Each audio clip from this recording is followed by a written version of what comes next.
Are you the quantum mechanics? Yes, we are the Quantum Mechanics, the paranormal podcast for the believers, the doubters, and everybody in between. We are indeed. Top of the show, we always like to announce a new Patreon. We've got a new Patreon, have we not? We have Patrick. Thank you for joining the salubrious club, that is the Mechanics Assistant, at...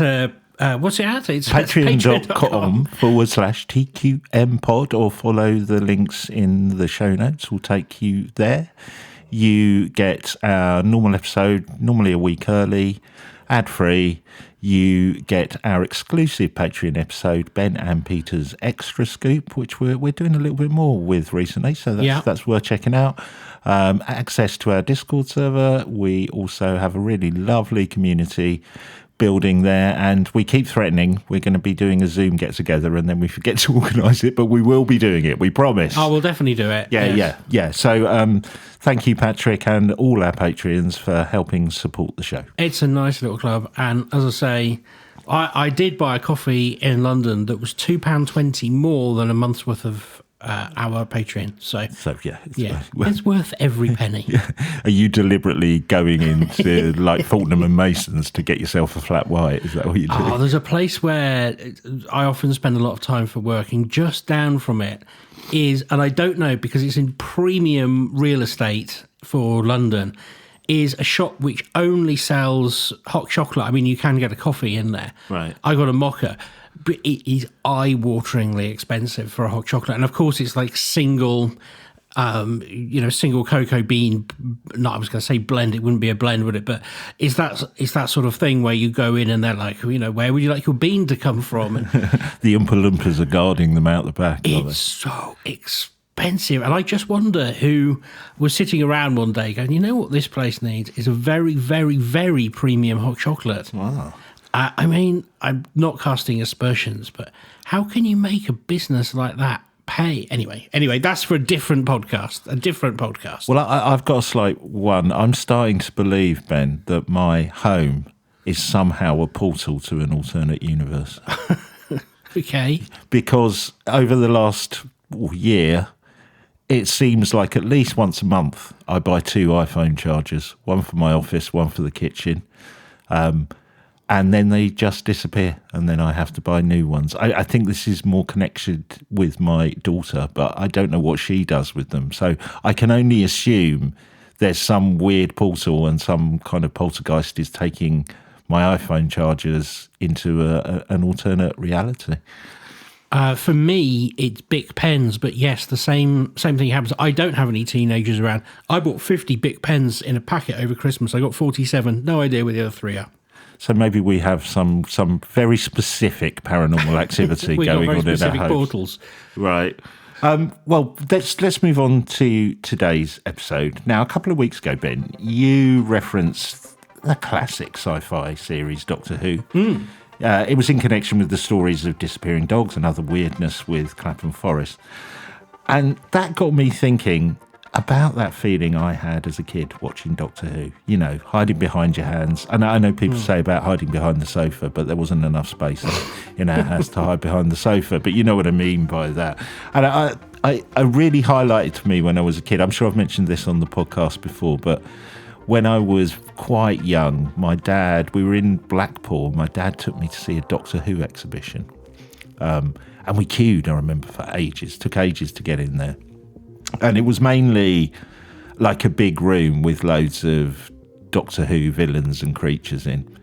And as soon as I saw the Dalek, which talked, and there was a little control panel where you could move it around and make it say different things, which my dad was really enjoying, I was absolutely terrified. And I was just tugging at his coat going, can we go now? And he's like, we've queued for 3/4 of an hour and we've only been in 2 minutes. But yeah, it was just because I was so terrified. Yeah. So when Doctor Who rebooted, I enjoyed many of the episodes and the different Doctors, but I never quite had that feeling of terror I did as a child. Apart from one episode and one scary Doctor Who villain. Could you guess who that is, Ben? Doctor Who villain. Well, going back to the Daleks, I don't like Davros very much. I think he's quite scary. Yeah. And I find all of the Cybermen terrifying. But beyond that... Yeah, no, this was more of a reboot creature. Okay. No, go on. Well, I'll give you more of a clue. The entity I'm thinking of first aired in 2007 in an episode called Blink.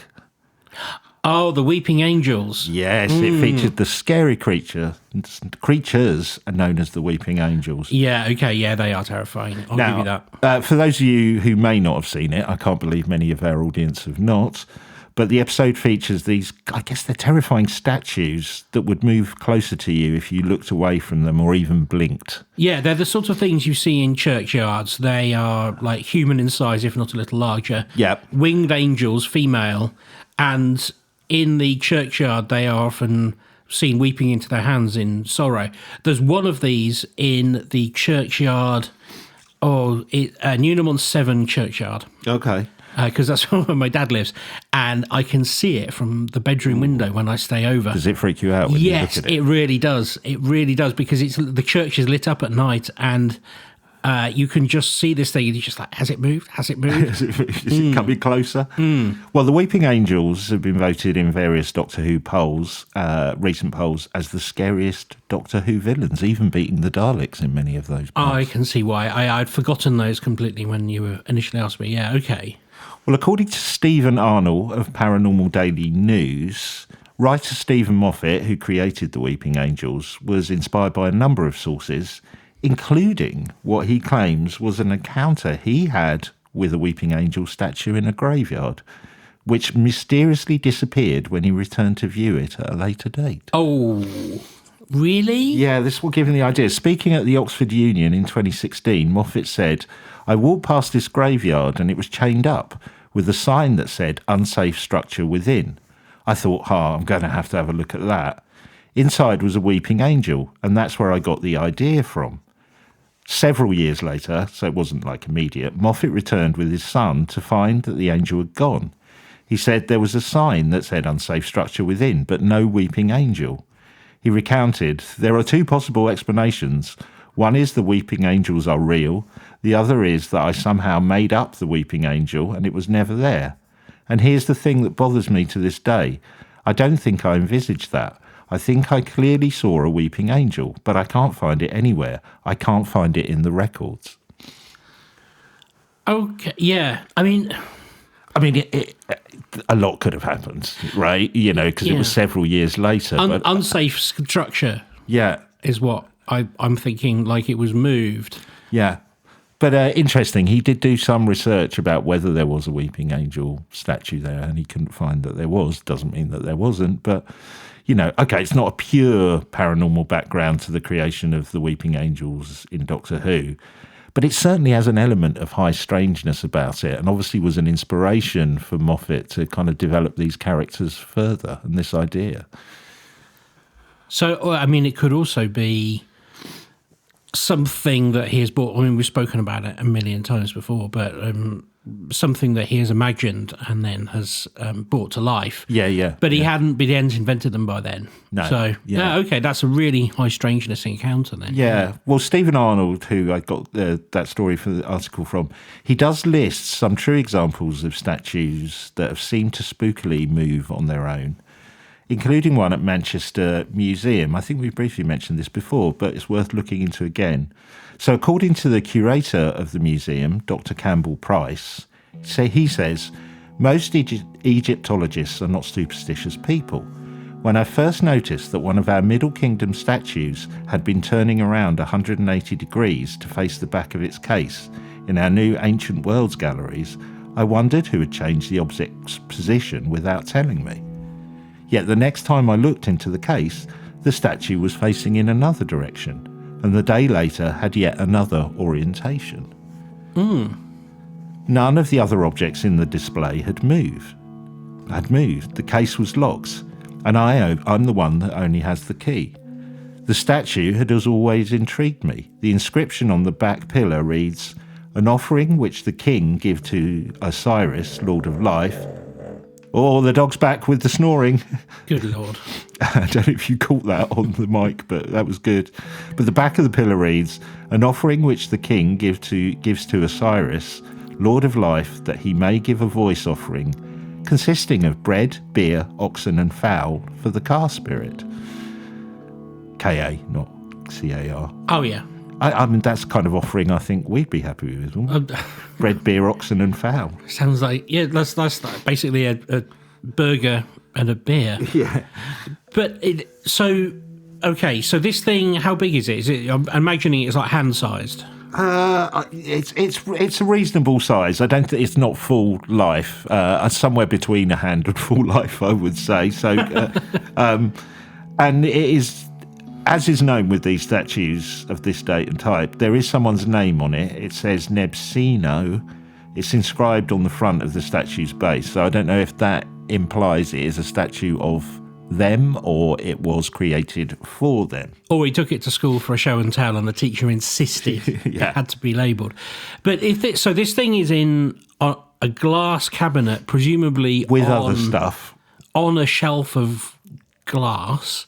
Yep. Is it possible that vibrations are making this thing turn around, like traffic or nearby railway? Could that be the explanation? Oh, well, let's have a look. Well, what is strange is that the statue was spun in a perfect circle, the curator said. It hasn't wobbled off in any particular direction. The intriguing suggestion that the statue was carved of steatite and then fired may imply that it's now vulnerable to magnetic forces.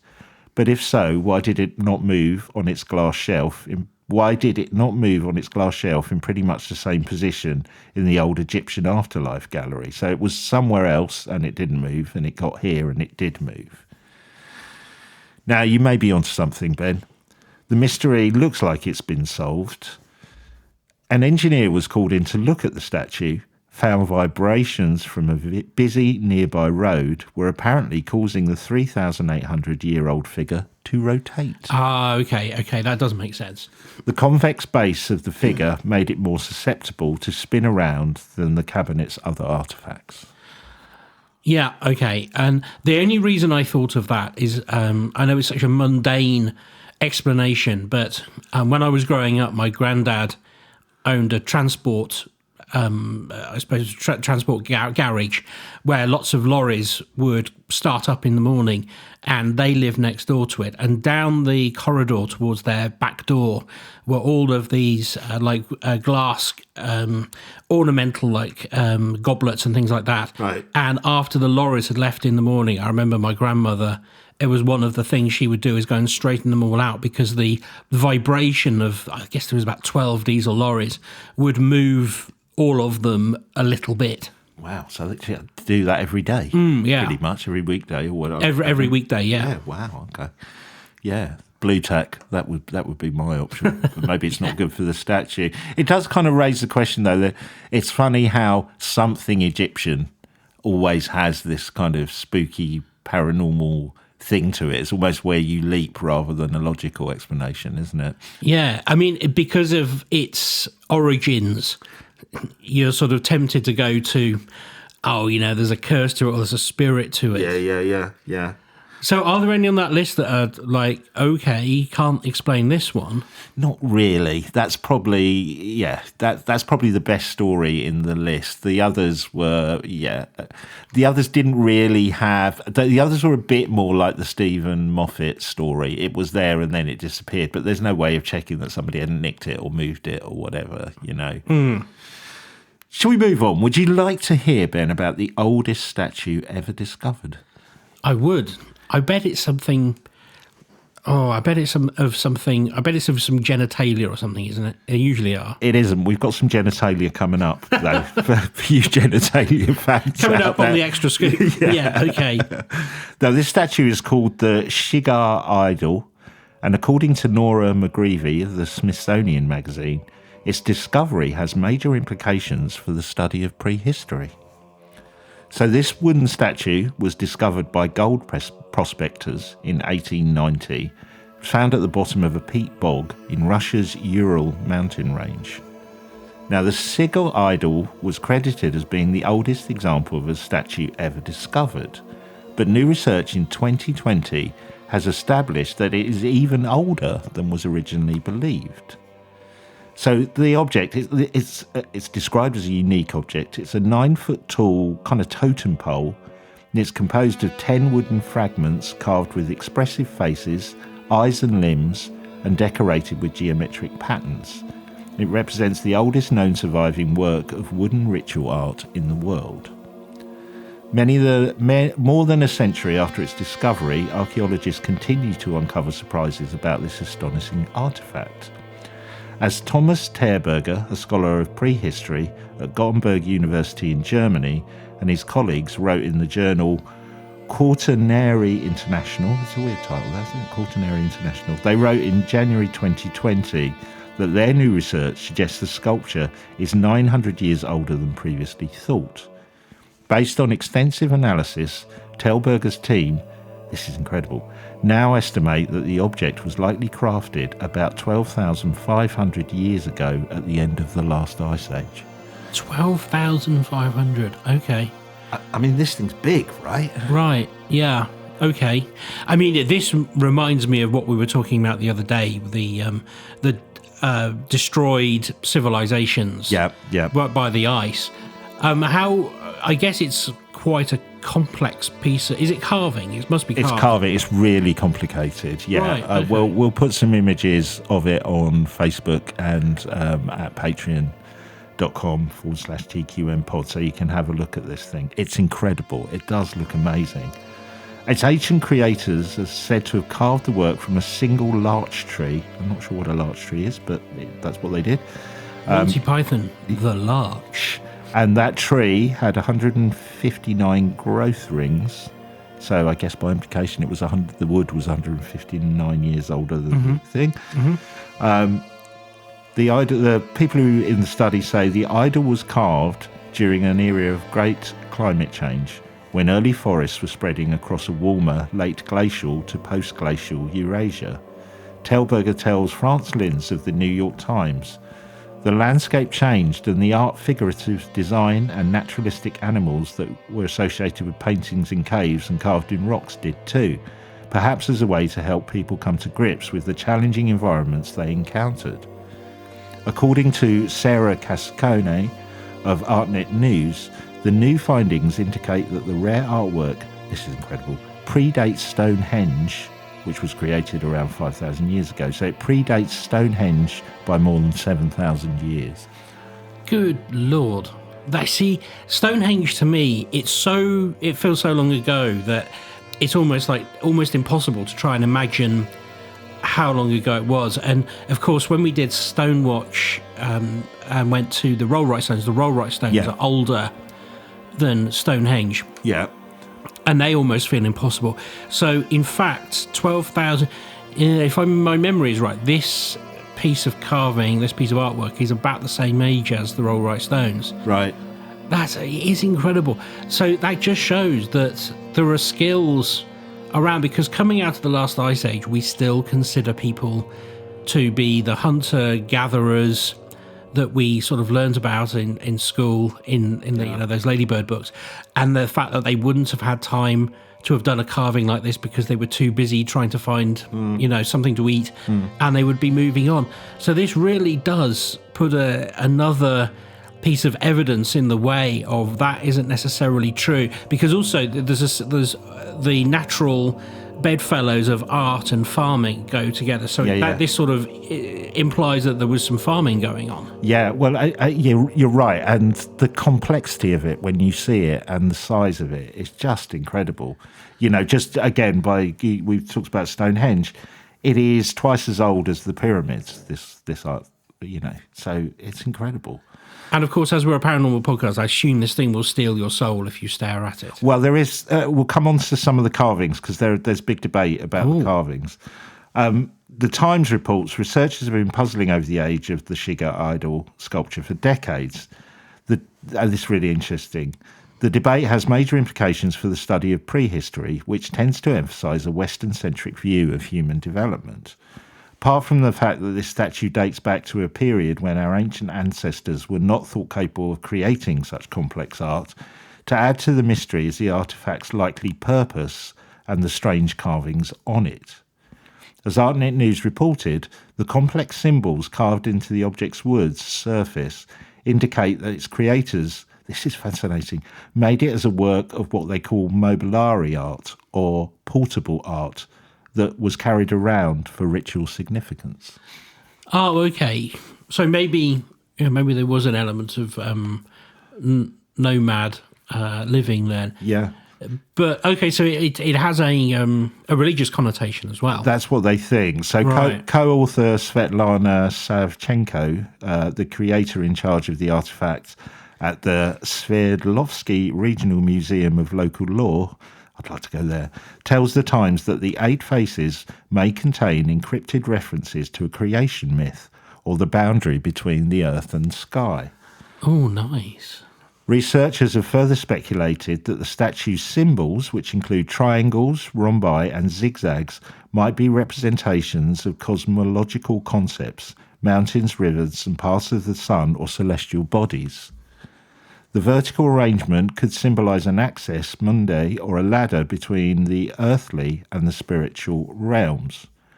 So some more hyperbolic theories suggest the symbols might hold hidden secrets of the universe or to the nature of reality. I mean, that's pushing it a little bit, but... Yeah, nature of reality, maybe. Well, I mean, it depends whether there is... When we would... Again, just going back to that episode, we spoke about how because of the enormous amount of destruction that might occur, people might need to leave messages for future generations in ways that wouldn't necessarily be a writing that wouldn't be understood. They might be in symbols or, a particular piece of artwork which might be interpreted in the way that there could have a universal meaning. So maybe there is something in that. I mean, it does feel to be stretching it a little bit, but it's an interesting idea. And I also like the idea that there's a creation myth in there. I don't suppose anyone's gone near the ancient alien idea. I'm sure someone has. But There will be someone, won't there? yeah. Well, whatever the symbols mean, it is the earliest example of a statue ever found, and it was of great importance to our ancient ancestors at the end of the Ice Age. I mean, so important to them that they carried this 9-foot statue around with them as they migrated or travelled. The fact that this rare evidence of hunter-gatherer artwork endured until modern times is a marvel in itself, notes Science Alert. The acidic, antimicrobial environment of the Russian peat bog preserved the wooden structure for millennia. Shigir Idol, a scholar at University of Barcelona who was not involved in the study, tells the Times that the artefact's remarkable survival, this is a really good point, reminds scientists of the important truth that a lack of evidence of ancient art does not mean it never existed. Rather, many ancient people created art objects out of perishable materials that could not withstand the test of time and were therefore left out of the archaeological record. That's a really good point, isn't it? And we've talked about that before, even to the level of, even ancient advanced civilizations, maybe as advanced as us, over time, they, anything that related to them could have been destroyed, couldn't it? It could. Yeah, of course it could. I mean, the first thing I have to say is I do apologise. He's from Barcelona. I've been watching too much Fawlty Towers. But yeah, that is kind of the point that all of these ancient, the people who present theories about ancient civilizations make, is that you are not going to find a lot of evidence for them. Yeah. Depending, that depends on the materials they're using. But I was going to ask, how a piece of wood has survived, and that makes perfect sense that it was in that particular environment, because I suppose if there were thousands of them, the other ones that weren't left there have all rotted away. Yeah, and it does make you wonder with the temperature rising with climate change. I guess more of these things might start emerging, right? Because there's, I think whole woolly mammoths have been discovered, haven't they, that have kind of thawed in the ice. So all kinds of stuff might come out. That's right. There's a legend that some Russian scientists actually cut a piece of steak off a mammoth that that's true. They found in the permafrost. There's also rumour that through gene technology they may be trying to recreate one in a kind of, I think that's the least dangerous one to recreate, isn't it? I wouldn't mind. Oh, little baby woolly mammoth. A little baby woolly mammoth, yeah, exactly. Yeah. I wouldn't be Jurassic Park, 'cause I know they're a different period, but it would be a lot less scary a movie where just a load of woolly mammoths Yeah. just walking around. As an aside, I was reading a piece in IFL Science that we believe the way that we hunted woolly mammoths, and it's particularly nice, but we caused them to stampede and run off a cliff. Okay. Because we were trying to work out how a group of humans could bring down something with a spear. And the latest suggestion is that because they were quite difficult animals to kind of change direction, they were tempted off a cliff. Well, of course, we might get that completely wrong, but it's an interesting idea. All these grandiose thoughts about this 9-foot totem pole, it was probably just used to wave at woolly mammoths. Get off the cliff, go on. When you say, they carried this thing around the countryside, I was thinking the other day when I had to come back from Sainsbury's with 2 carrier bags cutting into my hand. Yeah. And I'm like swearing at this thing, going, I was contemplating getting a taxi 500 yards because it's so painful. And then like a 9-foot tall totem pole. Yeah, we've got it easy, really. Well, do Google. It's the Shigir Idol. Absolutely beautiful, absolutely stunning thing. It's amazing. Well, I promised you genitalia, Ben. And now you're going to get some. Okay, let's go. Because I want to talk about a statue that's kind of ubiquitous across churches called the Sheila-na-gig. I've never heard of this. So The Sheila-na-gig. Sheila-na-gig. Sheila-na-gig. Yeah, it's PJ Harvey has got a very good song about Sheila-na-gig, which is worth a listen, but that's a side point. They're stone carvings that are often found on churches in Ireland, Britain, and other parts of Europe. And their origin and purpose are surrounded in mystery and debate, mainly as they are a bizarre statue to find adorning a Christian church. Bizarre in the sense that they depict a naked woman exposing their genitals. I think I might have come across these. They're put up they're sort of hidden up in the roof inside the church. Sometimes over doors as well in churches. Well, I came across an interesting take on these erotic statues by David Halpin, who is a writer and researcher. He describes himself, I love this, focusing on Irish Forteana and spiritualism. It's a good phrase, that, isn't it, Irish Forteana? It is, yeah. Sheila-na-gigs, he writes, are stone carvings of women exposing their genitals, which are found mostly on church buildings associated with the Normans. However, they have also been found outside of Ireland, and many believe they are a vestige of older pagan iconography. Now, there's been some support for... This has been supported by 2 carved figures found on Boa Island in County Fermanagh that are considered to be part of the Sheila-na-gig family, and one of those carvings is believed to be pre-Christian. Until quite recently, the academic consensus, while leaving some small room, tended to favour the idea that Sheila-na-gigs had been created by the Normans around the 11th century. Sheila-na-gigs have been found in high numbers in Ireland and Britain as well as Western Europe. This would indeed seem to play into the Norman hypothesis, he says. The difficulty with this is that the theory must then discard or ignore pre-Norman figures.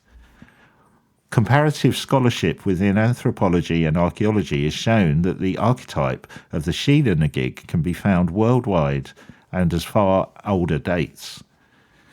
Marija Gimbutas, who's also written about the correlation between this figure and the frog goddess of Egypt, Heqet, who was also a protector of pregnant women and birth. This is an important clue in the original identity of the Sheila-na-gig. This figure may even date back further to the Paleolithics, where we have bone engravings of frog women. These carvings are interpreted to represent regeneration and the cycle of life. You can kind of see that, can't you? If you think of the life cycle of a frog, it's almost such a visual representation of development and change. Yeah. Seeing the Sheila-na-gig as an updated representation of a goddess who was a protector of pregnant women would certainly seem to make sense. Not only do we have a direct relationship to ancient goddess carvings, but to a specific goddess who was documented as being evoked to assist at births. The problem, of course, is looking back over such a vast distance in time and expecting interpretations to have remained the same. Even today, we can see how diversified opinions can be when it comes to symbolism and archaeological viewpoints. Is there any reason as to why Christians would have placed representations of a pagan goddess on their buildings? I think that's a really good point. Why would a pagan statue, especially one of a naked woman showing their genitalia, adorn a Christian church? Is there something although it is a Christian church, there's still a concern about annoying the old gods? I think you're on something with that. I mean, the writer goes on. He kind of starts talking about the connection to the assimilation of pagan traditions into the Christian religion. And I was thinking about that coming out the other side of Christmas, where many pagan rituals and practices have been incorporated into what is predominantly a Christian festival, right? Yeah. Now, this was something that I was aware of, but what I didn't know is that this process of incorporating the pagan into Christianity is actually documented. So David Halpin explains, there is another theory that the placement of Sheela-na-gig within a church was to protect the weakest part, such as the door or the window, from evil. In this context, there is both a practical reason as well as a magical transference reason for including the Sheela as part of the church. One interpretation of this is that the power of the Sheela was now curtailed by the power of Christianity. So I was thinking that's probably very similar to putting devilish-looking gargoyles on churches. It's almost you're controlling it, aren't you? We're so unafraid maybe of this thing that we will put it on our church. It has no threat to us. And I suppose as well, there's the element of playfulness by the artist as well. Yeah. Well, speculating about this one thing, but do we actually have any historical precedent for the deliberate misinterpretation of ancient pagan deities by arriving Christians? It's a theory that's been had.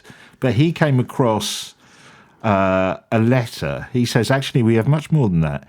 In a letter sent by Pope Gregory in 500 AD, Christian missionaries and monks were told to curb the violent attacks against pagans and their places of worship. In this letter, the bishops and monks are encouraged to instead Christianize the sacred sites and swap pagan idols for Christian saints and counterparts. This would indicate that a process was in place long before the Normans arrived to change the meaning of idols from representing the more ancient gods and goddesses to something else entirely. So this papal letter doesn't refer to Sheela-na-gigs by name, but it does suggest that somehow there was a strategy of repurposing or reinventing, maybe appropriating pagan symbols into Christianity rather than trying to suppress and convert them by force, the pagans, into Christianity. Yeah, and it's interesting that suppression is something that we have touched on when we were talking about nature spirits and how those nature spirits used to be very important. And we got into some peculiar ones. I remember talking about the spirit that was attached to a piece of wood that went into making a house, and the spirit was surprised. It had become like a protector of the house, and it was surprised that the humans could interact with it, and it was a rare occurrence. And it then told them the story of how nature spirits used to help and live in harmony with humans, and then they were pushed away and they've become reclusive, and that is why they claim that farming is harder and building is harder, and that's why we have more flooding and stuff, because we haven't been speaking to the nature spirits.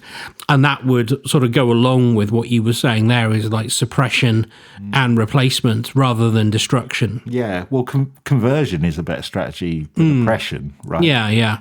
But having said all that, it does seem controversial that this would include displaying a statue of a naked pagan goddess showing their genitalia, especially on a church building. So, who put them there and why is still a bit of a mystery. But it might be Dirty Steve down the pub. Dirty Steve down, yeah. Maybe the people who commissioned him to do the stuff on the church didn't realise what it was. Oh no, she Oh, just have a look at that. Yeah. Well, if you ever spot any of them, they are a weird thing to see on a religious building. It's really odd. you do get some weird things in there. I mean, of course, and oftentimes they're not really challenged; they're just embraced as part of the church. Like famously, Rennes-le-Château has engraved over the doorway, "This place is terrible." for some peculiar reason, Right. But even around this area, I was just seeing the guy carving it. Oh, sorry, I thought you said you meant terrific, didn't you? Oh, I can't do anything about it now. no, there's a little demon next to it as well. Oh, really? Yeah. But around here, there are some controversial things in churches. Like there's one over the other side of the Cotswolds. I remember. Dog action. I'll let them finish. That's the dog, not a Sheelan. I think they finished. There's a stained glass window in the Cotswolds where it depicts there's like two sheep and the Virgin Mary and some other things, and you just look at it and you think, well, that's just Christian iconography around sheep. But apparently, the artist who did it was not a Christian, right. And he did it because he felt like. The old Dan Brown thing, that's why it came to mind. Right. That Jesus had a brother, and that's why he did the two sheep in there. It's his own little nudge, wink, wink, but the bishop didn't notice, Right. God, he's like pushing the theory that actually Mary had a little lamb instead. Oh, dear. Well, it's funny you mentioned that kind of thing because on the extra scoop, it didn't really fit the rest of what this episode is going to be, but I will be looking on the extra scoop at some statues that have caused controversy either because of their artistic merit or their complete lack of artistic merit. So we'll be talking about that later on the extra scoop. Okay, cool. Well, I think, Ben, we would agree that one of the most famous and iconic statues in the world is the Statue of Liberty. Of course. And there are some spooky tales, paranormal tales connected with the Lady with the Torch, including the legend that Captain William Kidd, the infamous pirate, buried treasure on the land on which the Statue of Liberty sits. Have you heard this story? No. It's a great ghost story. So Captain Kidd was said to have buried some of his loot on Bedloe's Island, which is now known as Liberty Island. Kidd, who was eventually hanged in London for piracy in 1701, previously lived in New York City for a 4-year period in a house on Pearl Street. So he would have had ample time then to bury his treasure and keep an eye on it, I guess. In 1892, 2 soldiers who were stationed at Fort Wood on the island decided they would go in search of the hidden treasure. They enlisted the help of a psychic to help them in finding where X marks the spot. Good plan, I think. Mm-hmm. The psychic told them to look for the largest flat rock and dig underneath. I mean, they probably wanted a little bit more for their money, but that's what they got. The 2 men set out one night at midnight. It was a full moon, and they were armed with a witch hazel divining rod. Okay. So, sensible. Good plan. They did find the buried treasure. What? Yeah. But before they had a chance to make off with it, they encountered something terrifying, which made them flee the scene empty-handed. The ghost of the pirate? Sometime after midnight, the whole of Fort Wood was woken up by the screams of the 2 soldiers returning to the barracks. That's a long scream. Yeah. Well, and it was only from one of them, because one of the soldiers, Gibbs, was found unconscious on the barrack grounds. Once they'd recovered some of their senses, the 2 men recounted their tale. Gibbs and the other soldier, named Carpenter, said that they dug a few feet down and found a wooden box. But before they could pull it out, an otherworldly creature appeared. Gibbs said, yeah. That's not an otherworldly creature, that's my wife. No, he didn't say that. He didn't say that. They'd... I was thinking of Groucho Marx. They'd come across the ghost of Groucho Marx. That's not a creature, that's my wife. So yes, before they could get the treasure, this creature appeared. Gibbs said it had black skin, horns, wings, and a barbed tail. Oh, That sounds very devilish, doesn't it? yeah. Although his person disagreed slightly. Carpenter said it was red and did not have wings. You, sir, are a fool. There were no wings. That's not my spectre. Gibbs believed it was the spectre of Captain Kidd and said that the spirit breathed sulphur in his face and threw him into the harbour. Oh, okay. So we've got the sulphur connection. Yeah, I which was is going to good. say. And you say breathe sulphur. Did not breathe fire, just breathe sulphur. Sulphur into his face and then threw him into the harbour. When the soldiers finally plucked up the courage to return to the site, the ghost and the treasure were gone. Interesting. Now, it does feel like quite a tall tale, that, but it was published in the New York Times in their edition that was published on August the 14th, 1892. So something happened. Something happened. I mean, it's the sort of thing you might make up to keep people away from your treasure, Scooby-Doo style. Yeah. On the other hand, there is some Spring Hill Jack vibes. Yeah, I hadn't thought of that. Yeah, very Spring Hill Jack. And there's something about Spring Hill Jack that's mischievous as well, like breathing sulphur, throwing into the river.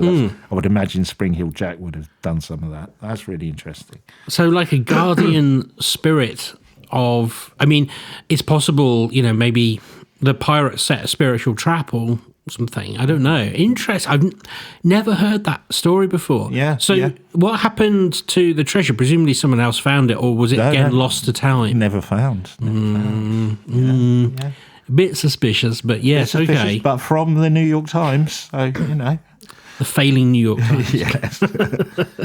Well, as to whether there is buried treasure on Liberty Island, we may never know. Perhaps the Statue of Liberty knows, but she's not telling Ben. Well, it's not just the land beneath the Statue of Liberty that is plagued by paranormal happenings, apparently, as it has been claimed by those that work on the river around Liberty Island that Lady Liberty herself is haunted. Which would, I guess, make it the biggest haunted statue in the world, probably.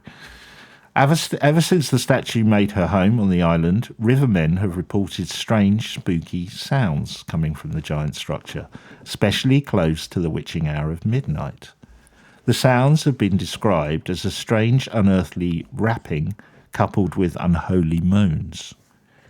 Even some of the night watchmen who guard the statue have quit their jobs due to the terrifying noises. Have they? Yeah. Wow. Just too freaked out. I'm not staying here. I'm going.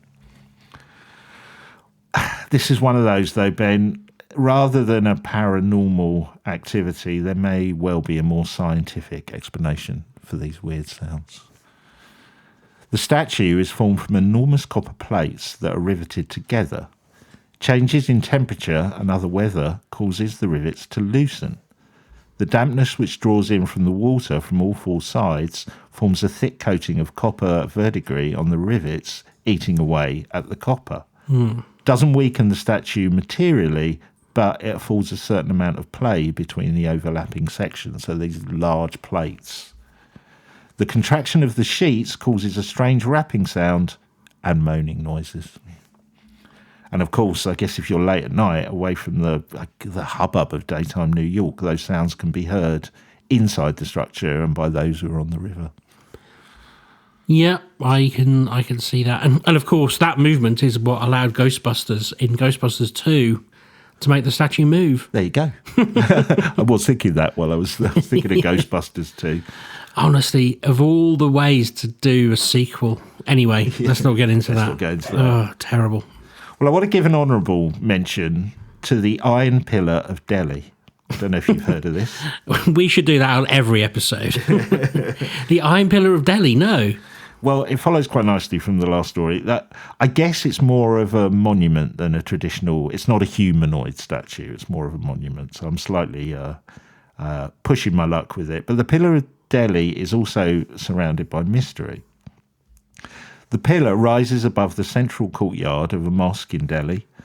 The 6-ton pillar stands 7.2 metres tall, so that's over, 23 feet. It was created more than 1,600 years ago. And it's to its lineage, experts' opinion varies on it, but most agree its current location was not where it stood originally, so it's been moved at least once. Some researchers believe that the iron pillar was moved from Uday Agri, excuse my pronunciation in this bit, to Delhi on the orders of the Sultan Iltutmish in the 13th century. Others believe that it was moved to a temple in Lal Kot, Delhi, by the Tomara king Angung Apala in 1050 and moved again to its current position near the mosque about 1191. Originally made for a temple of Vishnu, the pillar currently adorns the grounds of the first mosque on the Indian subcontinent and is considered one of the most important objects in Indian history. Sanskrit inscriptions appear in several places on the pillar. The oldest is a 6-line engraving, 7 feet, so 2 meters above the platform. It states that the pillar was created for a temple to Vishnu at the orders of a king who was named Chandra. This is a great title for someone. Heritage activist and educator Vikramjit Singh Ruprai. That's great, isn't it? Heritage activist and educator. I love that. He suggests the iron pillar may be connected to Varahamihiri, a renowned astronomer in the court of King Vikramaditya. The activist and educator suggests that this court astronomer used the tall pillar in his celestial calculations. Oh, it's kind of like an anchoring point. Yeah, therefore, upon his migration from Vidishi to Mishipur. Let's find these places on a map. Yeah. Therefore, in its migration from one location to another. There we go. Where he founded an observatory, there exists a likelihood that he brought the pillar with him for continued use in his studies and calculations. Have you backed the pillar? Yeah. Yes, it's with me. The artifact itself consists largely of iron with small amounts of phosphorus, carbon, manganese, nickel, silicon, copper, nitrogen and sulfur. It was likely created in a horizontal position using the forge welding technique. I know you were thinking that, Ben. I was going to ask. Yeah. This method involved using intense heat to combine lumps of iron weighing about 40 to 50 pounds, so 20 kilograms apiece. So who created it and for what purpose and why it was moved are not the main mysteries connected with this large iron pillar. What has baffled experts and historians is that the iron pillar seems immune to rust. This is what it's famous for. Now, so it's never rusted in all that time, and that is odd. There are two main scientific theories as to why the pillar is not rusted, but both are problematic. The first theory involves a climate explanation, that the Delhi's relative humidity is under 70% for most of the year, which could account for the lack of rust. However, the scientists who put this theory together only looked at weather data over a 30-year period between 1930 and 1960. Given the pillar is 1,600 years old and may have moved locations multiple times, other experts have questioned the scientific validity of their research. Understandably, I think. Yeah. The second theory involves chemistry. After, I think there's a giveaway in this. After nearly a decade of self-funded study, a metallurgist, is that how you say that? A metallurgist, yeah. That's the one. Ramama Muthara Barasubramanian put forward a second theory. As the pillar ages and rusts, chemical changes involving phosphates create a thin, rust-protective iron hydrogen phosphate hydrate that coats the surface of the pillar. The phosphorus in the iron allows these reactions to occur. So basically a chemical reaction has prevented the rust accumulating. He goes on, ancient Indians were excellent ironsmiths, and he claims that the pillar's creators understood the connection between phosphorus content and limited rusting. He believed that they deliberately chose iron ore with a high phosphorus content.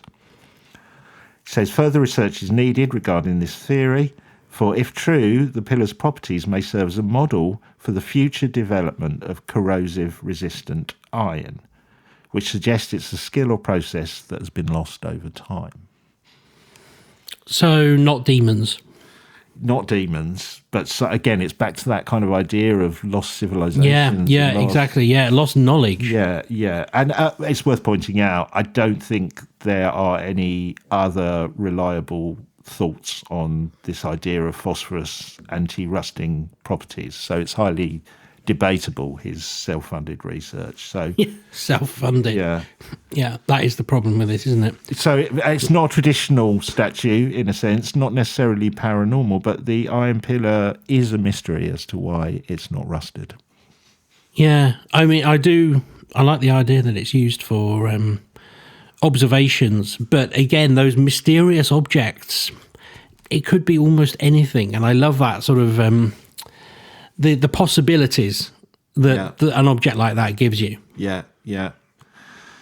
Well, in conclusion, Ben, I'm not sure in my study of statues I've come across anything as terrifying as the Weeping Angels of Doctor Who. But I was thinking, I think Stephen Moffat did tap into the terrifying nature of statues, right? There's definitely something of the uncanny valley about them, isn't there? There is. My dog always hated, we had a small dog statue at the end of our garden, like made of concrete. Right. He never liked it. He used to growl at it. I think it's the idea, it is the uncanny valley, but it's also the idea of reproducing a face. I think that's what's so strange about those angels. Yeah. And they're so intricate as well. Yeah, it's something about that humanoid design. The humanoid design. Yeah.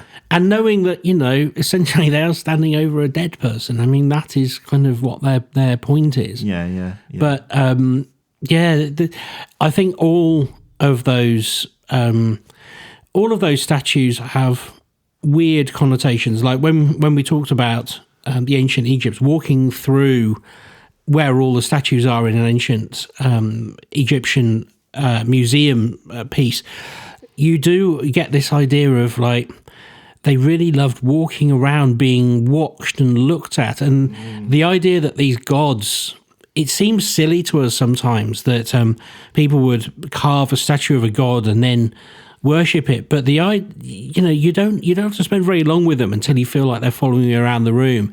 And the idea that it could be imbued with a spirit that represents or is a messenger or absolutely is that deity, it's not really a huge leap. Our brains do it all the time. Yeah, and it also makes, apart from the age of the Shigir Idol, the idea that, these ancient people would carry this giant thing around.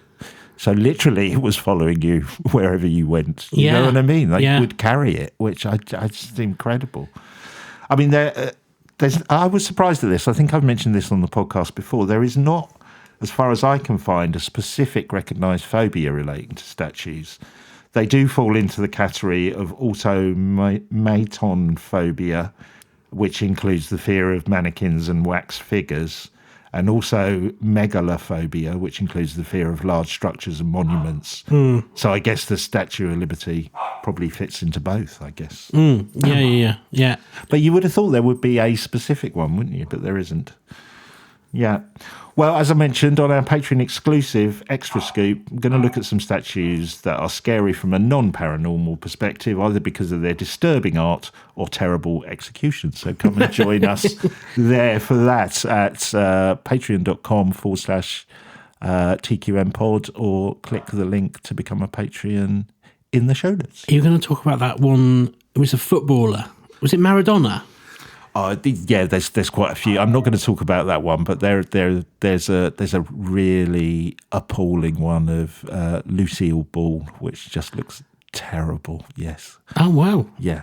Okay. Well, I look forward to that because who doesn't love a terrible statue? Yeah. All right. Well, we will see you over there next week. I don't know what I'm delving into. I sort of have got the outskirts of it, but we will be doing something British and all I can say is British and frightening. Good. A bit like us. Yeah, exactly. Yes. All right. Well, look, thank you for listening. Tell some people about it. Pass the word on about the podcast. If you can get somebody else to listen to it, really helps us. So we will see you next time on The Quantum Mechanics. Get sculpting. Goodbye. Goodbye.